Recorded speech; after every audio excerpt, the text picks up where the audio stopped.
encompasses our lives.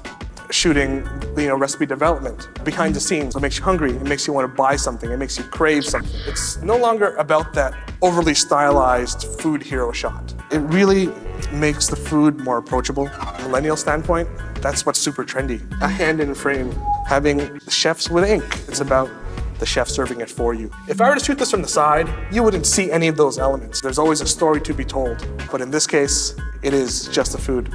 The other trend has been to lean towards more monochrome looks, taking colors that are on the same palette. The use of artisanal ingredients, how you get from point A to point B. When it comes to composition, you have bullseye photography. So instead of shooting bullseye, you basically draw a tic-tac-toe box. If you place the element you want viewed on one of those lines, people say it's more compelling.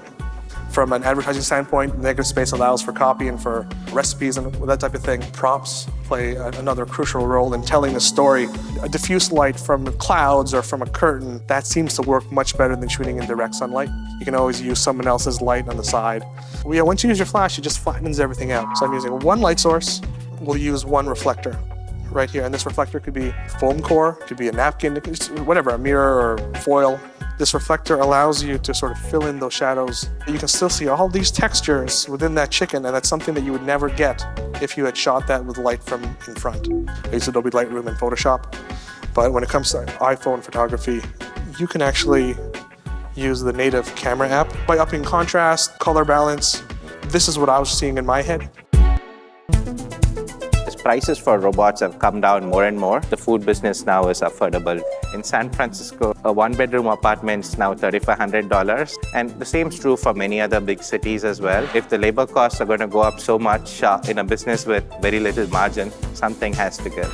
Zoom Pizza in Mountain View, California is not your run-of-the-mill pizzeria. You're not going to find any surly chefs tossing dough or slopping sauce around here. The company relies on an array of robots, machine learning AI, and ovens packed right into the trucks themselves to ensure that every delivery arrives piping hot.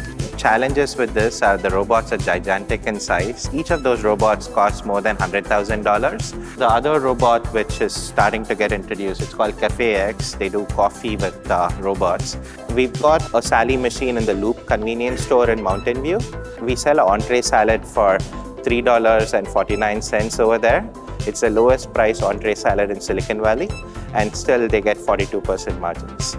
It allows us to provide healthy food at really low prices, and that's one of our company's main goals, and make it accessible to everyone. Farm to table, what does that mean exactly anymore?